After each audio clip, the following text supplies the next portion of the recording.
2011లో జయలలితకి మద్దతు పలికారు విజయ్. ఏడీఎంకేకి మద్దతు పలికారు. అప్పుడు జయలలిత విజయం సాధించారు.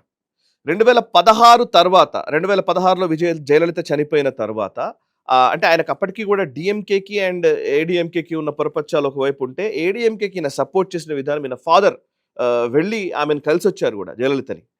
ఆ తర్వాత 2016లోకి వచ్చిన తర్వాత 16లో జయలలిత మరణము, 18లో కరుణానిధి మరణము, ఈ రెండింటి నేపథ్యంలో ఒక పొలిటికల్ వ్యాక్యూమ్ క్రియేట్ అయింది. పొలిటికల్ వ్యాక్యూమ్ క్రియేట్ అయిన తర్వాత ఆయన కరెక్ట్గా 16 తర్వాత నుంచి విజయ్ ఏం చేశాడంటే తన సినిమాలు కొంత పొలిటికల్ టచ్తో సినిమాలు తీయడం మొదలుపెట్టాడు. అప్పట్లో జిఎస్టీ సందర్భంలో మెర్సెల్ అని ఒక సినిమా వచ్చింది, చాలా వివాదాస్పదమైంది. మెర్సెల్ కావచ్చు. అండ్ ఆ తర్వాత ఆర్మీ పర్సన్గా లేదా ఆర్మీ పర్సనల్గా ఉన్నటువంటి సినిమాలు కొన్ని తీశాడు. కొన్ని ఎట్లా అంటే పబ్లిక్లో ఒక మెసేజ్ ఇచ్చే విధంగా పొలిటికల్ మెసేజింగ్ సినిమాల్ని తీసుకురావడం మొదలుపెట్టాడు. 16-17 నుంచి